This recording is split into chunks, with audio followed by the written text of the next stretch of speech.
Kevin Stefanski, Browns head coach, on the news that Odell Beckham Jr. has a torn ACL, will miss the rest of the season. Strange situation for Cleveland because, look, we talked about this a little bit yesterday, given the possibility that he was going to be out for an extended period of time. Right.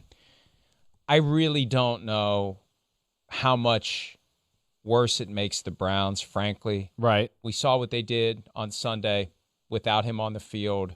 We'll find out. We'll find out. And I think what happens over the course of the next 9 weeks will allow the Browns to make a decision about the future with Odell Beckham Jr. They're either going to come out of this season saying we need this guy no matter what, or we're at the point where we can move on from him. I don't think there's going to be a middle ground, or let's give it another season and let's see what happens. Now, He's got an injury guarantee that kicked in, so if he's not healthy by next year, he's not able to pass a physical, then they're going to have to pay him. They're going to have to keep him on the team.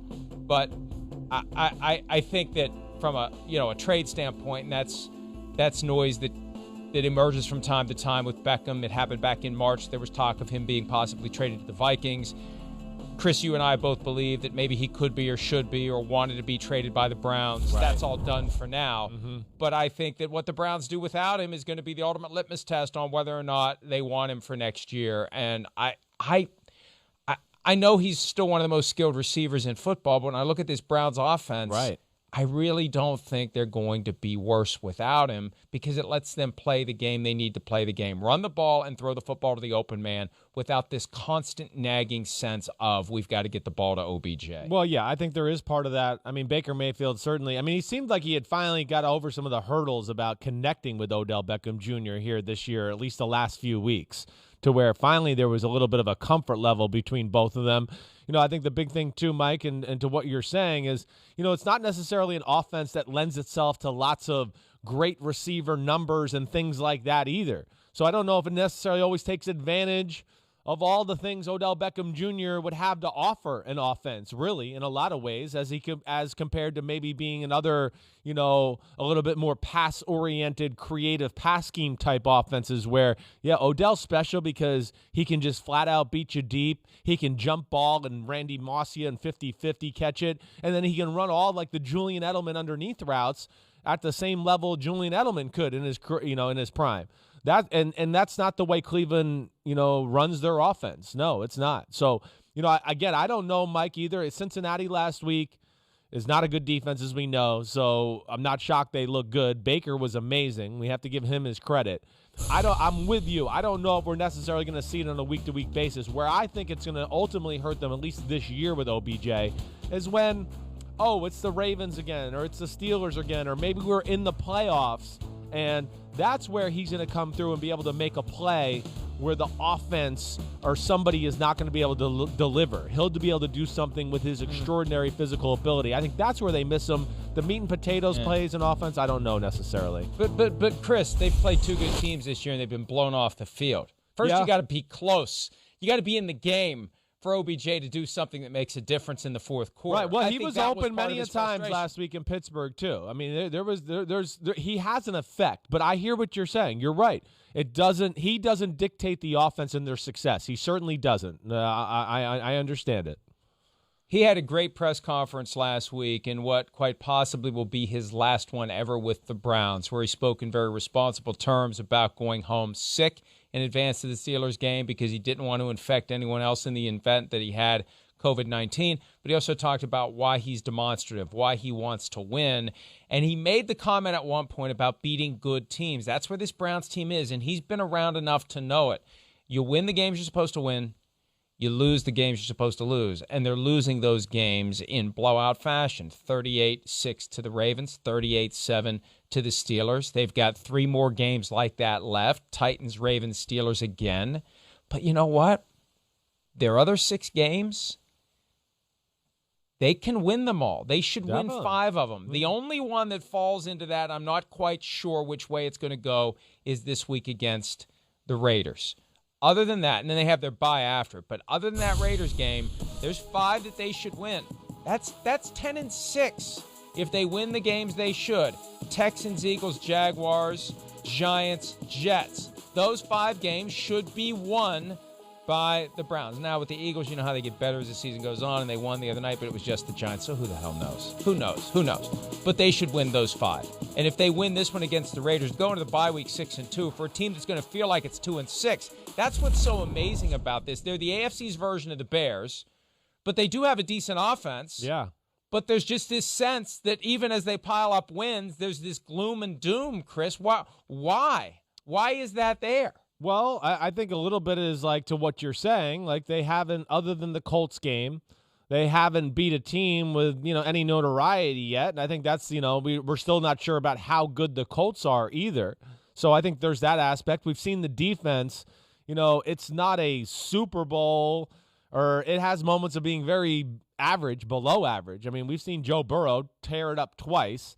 Of course, the Steelers had their way with them last week. So I think, again, there's things to be excited about. You certainly don't want to take away from a team that's 5-2, but I think they're in that same book as the Bears a little bit, to where you go, yeah, but the schedule kind of fell right for them in a lot of ways. Oh, Cowboys, the football team, the Bengals twice, right? I mean, yes, they should have won those games. The only game you look at that you go, oh, that was 50-50 was the Colts game, and good for them, they did it. So, you're right. The Raiders is going to be tough.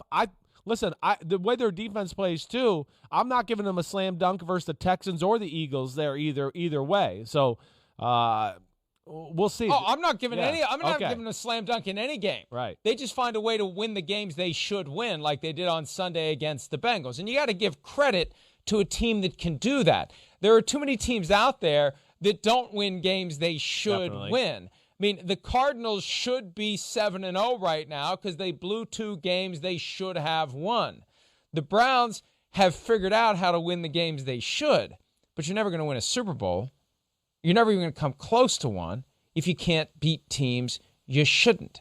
And I think that's why, these Browns fans understand, and they want, they just, anytime you get a little, you want more. And anytime you get a little more, you want more. And they want to be an instant high-level contender. They don't want it to be gradual. No. They want to go 0 to 120 like that. And, that's not going to happen. It's going to be a process, and part of the process is figuring out where OBJ fits. Alternate universe.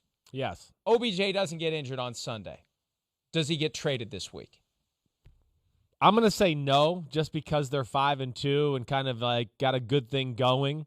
I think they probably would have fielded some calls and been interested, but I'll say no. But I'm with you in the fact that I don't expect him to be there next year, especially with the salary cap issues looming and all of those type of things.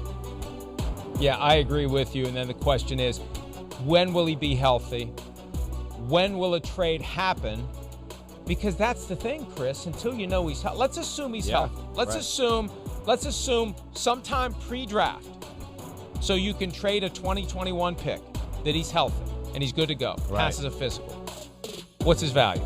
That is a good question. I mean, it's certainly he's going to still, I think, as long as he shows like, hey, this was just a normal ACL tear, right? And it's just that. I don't think teams will be scared away. Not from ACLs, not in 2020 or 2021. The ability to recover from that is pretty amazing at this point. So, first round and probably some change, but that gets hurt with the value of the fact that, it's not been great statistically the last 2 years. And then, coming off the knee injury. So, I probably should have been more prepared for this, but I'm going to say a first rounder and some sort of mid-round pick to go with it. What do you think? I don't think it's a first rounder at this point. There was chatter back in March from WFAN that the Browns were talking to the Vikings about Odell Beckham Jr. for a second-round pick. Now, there's no way. It's hard to reconcile that with Mohamed Sanu. That's what I mean. Yielding a 2. There's no way. And Emmanuel Sanders yielding a 3. Right. But it's still a 1. He's still a game changer that way. And the thing that's going to help him too, Mike.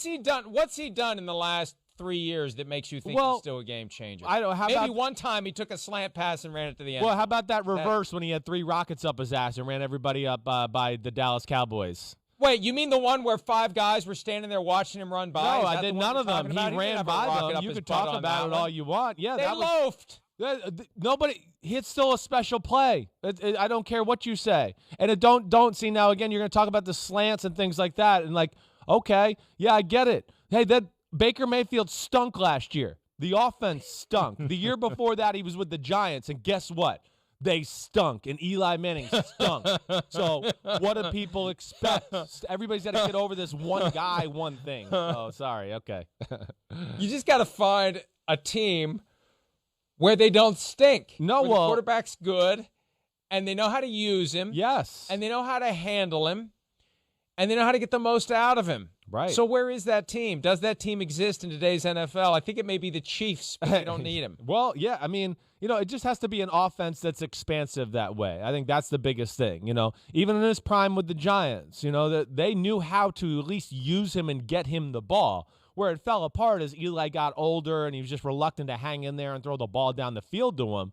But I would think there's teams out there that are going to be interested in him because still, when you turn on the film and watch him man-to-man versus anybody, he's pretty impossible to cover in a lot of ways still. He's still got special skills, maybe not the way he did 3-4 years ago, but he's still damn good. I think the fair trade with Odell Beckham Jr., and this doesn't happen often enough because I think teams don't want to tie up conditional draft picks. I think what needs to happen is it's 2022 picks, and the final pick depends on how he does what he does next year. I can see that. Right? The more he does, the more you give up. Right. That's fair to everyone. Hi, I'm Mike Tirico, and thanks for watching. Make sure to hit subscribe for the latest news and highlights from NBC Sports.